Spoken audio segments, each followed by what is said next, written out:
Thanks for joining us on Shannons Club TV, the program celebrating cars in Australia for their achievements on the road and in competition.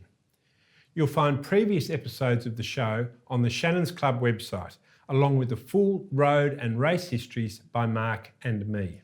Now, still to come, we'll take an up-close look at our feature car with an owner's example, and we get the latest market trends from the Shannons auctions team. Right now, though, the Italian car that raised the bar for affordable sporting style and performance, the Fiat 124 Sport Coupe. Until the arrival of the 124 Sport Coupe in 1967, Fiats could not be directly compared with Alfa Romeos. With its all-alloy twin overhead camshaft 1.4 litre engine, this gorgeous coupe drove the marque into new territory. While Alfa had made twin overhead cam engines almost its standard fare since 1950, this was the first Fiat engine of its type. The inclusion of an oh-so-sweet Shifton 5-speed gearbox was another factor in making the 124 Sport Coupe one of the famous Italian company's most memorable designs in the 22 years since the end of World War II. The coupe was based on the boxy 124 sedan, which was International Car of the Year for 1966. And its twin overhead cam engine was essentially a reworked edition of the 124 sedan's overhead valve unit. The AC was introduced to the Australian market months earlier than the 125 sedan with a 1.6 litre version of this engine. I'd get my Fiat 1100 serviced at Willys Motors in South Melbourne, and I almost passed out with excitement when I saw the 124 Sport Coupes and 125 sedans in numbers. Fiats are frankly finer, said the ads. Absolutely, I thought. Pretty good for 1967, I'd say, Mark. Outstanding, yeah. Did the 124 Sport quickly gain the attention of racing drivers? Well, it sure did, but the biggest problem for it was that in those days, series production racing, for showroom standard cars, the classes were generally based on the car's retail or showroom price. And being a fully imported car with the huge local protection tariffs we had, that gave it a fully inflated price tag, which put it up against cars it had no chance of beating, which I'll get to a bit later in the show. These twin-cam gems were the world's first, with toothed rubber belts to drive the camshafts. Ex-Ferrari engineer Aurelio Lampredi designed the engine. The 1970 BC model got the 1.6 with dual side draft carburetors. It had 4 headlights, but the BC lost the rear anti-sway bar, making it softer but less nimble. For 1974, we got the CC with superior performance and dynamics. Like the original, it had just one dual-throat Weber, but capacity was up to 1.8. This car took 17 seconds for the quarter compared with 18 for the AC original. To accelerate harder in a V8 Holden, you needed a manual 308. And how about good room for 4 and a huge boot? The final 124 Sport virtually equalled an Alfa GTV at 2/3 the price. Mark, did the 124 Sport create lasting motorsport memories? Well, it did create a few, but it could have created a lot more if it could have found a class to call home.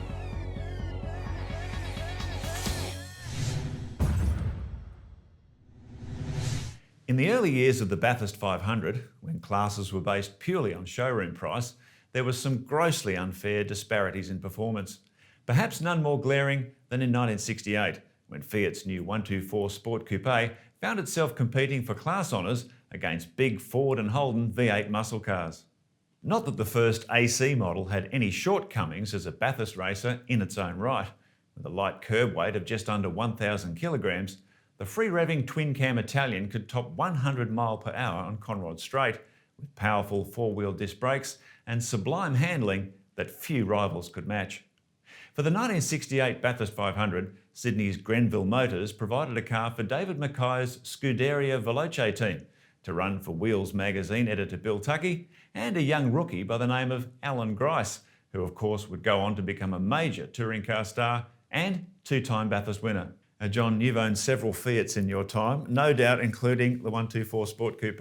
Just the one, Mark. Yes, a CC model. The odd story here is that I was writing a magazine feature. I was the founding editor of Fast Fours and Rotaries, and I was writing this story. The car was for sale, and I bought it. It was heavily modified. Unfortunately, it looked better in the magazine and on the road than it was in practice. So a bit of a disappointment. Yeah.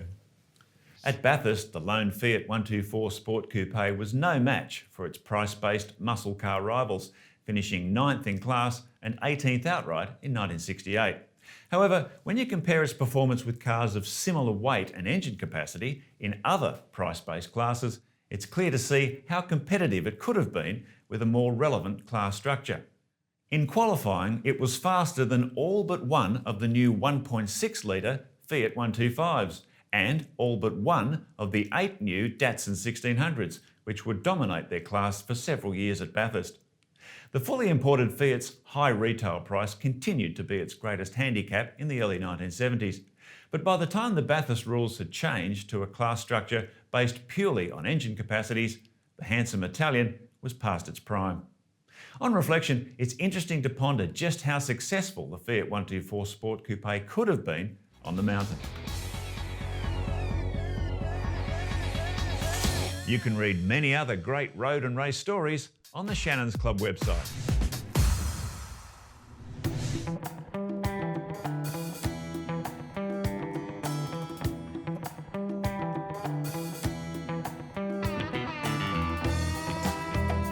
I'm Roger, known as Rogero in the Fiat Car Club. The car that I'm with is a 1974 Fiat 124cc Sports Coupe. The car is a two-owner car. It was delivered in October 1974. A very sophisticated car for their time. Four-wheel disc brakes, twin overhead cams, 118 brake horsepower and a top speed of 185 kilometres an hour. We had it painted, some minor upholstery work done, and we had the dashboard reskinned because Fiats are all prone to cracking the dashboards. They just weren't designed for hot Australian conditions in terms of the vinyls that went into them in that era.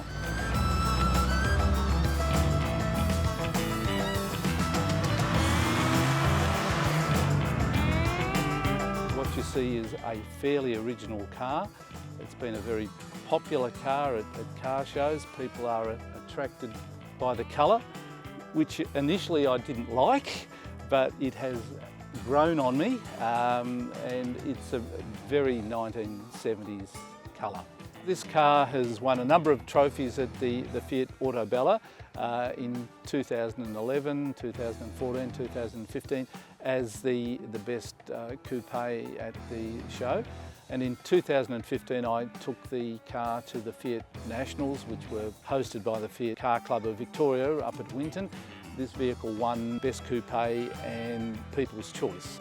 What was special about this particular car was that it was the culmination of 3 years of searching for a good one. The unfortunate thing about Fiats and Alfas and other Italian cars is they're extremely prone to rust, and it was really hard to find one that was in really nice condition. I've never seen another one of them on the road or at shows anywhere in Australia. I certainly have no plans to sell it. My daughter did drive a spare parts car that I bought for this one for 10 years, so she's keen to get her mitts on this car, I think, so to make sure that it will be around for another 40 years, hopefully.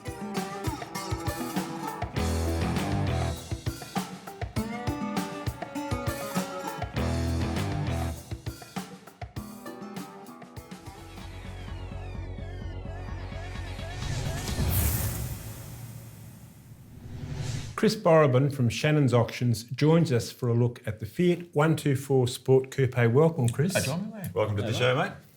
I just love the logic of the model structures in this car. You know, AC 1.4, BC 1.6, CC 1.8. It's so beautifully compartmentalised, isn't it? It was, wasn't it? Yeah. Yeah, and I've got to say, the AC, out of those three cars, it has always been my favourite. The purity of the look, yes, that's beautiful looking car. Do we see many around?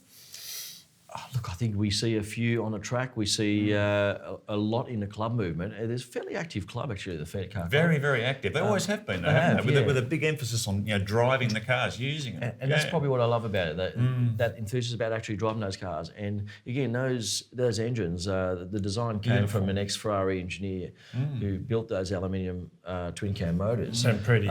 Yeah, and it was a great little engine. It revved well and great 5-speed box behind, especially in the BC and CC. I think the initial AC, we saw a 4-speed box in them, and then they went to a 5-speed. So, but a great little car. Yeah, brilliant. It's really three different cars in one, the AC, the BC and the CC. Is there any difference in the appeal to collectors? It's a tough question, really, that one. I mean, I've got a soft spot for the AC and the BC, so... I've got a soft spot for the CC. Yeah. The fastest. So I think it's personal preference with those. So that probably means values are roughly... Very similar, yeah. And again, it's a really affordable little car. There is a good support network for it around Australia. There is, they're great drivers' cars, what we've just pointed out. But they were known for their rust. Oh, yes. And that's right. I think that's one of the things we've really got to talk about is if you wanted to buy one of these cars, it would have to be structurally sound or very close to structurally sound. Because if you had to restore, say, an AC body shell to do it, and the car was in big trouble when you started, it would probably exceed the value of the car, wouldn't it? Many times over. Right. Yeah. So that's probably a really good key point, Mark, is find a car that is structurally sound to start off with. Which wouldn't be easy. No. That's a long time ago. In New South Wales in the late 80s into the 90s, they had a Fiat Alpha racing series, Fiats versus Alpha. So there are a lot of those Fiats in there. And I guess that means there was good backup for them, good servicing and supply of parts. Look, there is, and I think we see many specialists Australia-wide still specialising in fixing up. So enthusiastic, aren't they? Yeah. Yep. So I think if you get into an AC, a BC, or CC, there is really the right support out there to help you keep the car on the road. Thanks for joining us, Chris. And remember, you can get all the latest auction updates on the Shannons Club website. If you'd like a memorable image of the Fiat 124 Sport Coupe in competition, visit autopix.com.au. It's interesting looking back at this car. This really was a sweet spot for Fiat, the 124 Sport Coupe, because it was the first time the perception was it was an equal to Alfa Romeo. But would it be fair to say that they didn't really maintain that momentum? They didn't after? sustain it. No, Yeah. I mean, take for example the Fiat 132, which replaced the 125. It was no better than the 125 in my opinion, and certainly not to be compared with the Alfetta sedan. So I think they dropped the ball, as it were. It's amazing how companies do that when they get a hold of a momentum and they want to keep going with it, but they drop off. Have a couple of duds. Yeah. The bean counters get too much influence in the companies. I think so. We hope you've enjoyed this look back at the Fiat 124 Sport Coupe, and we'll catch you next time on Shannons Club TV. Bye for now.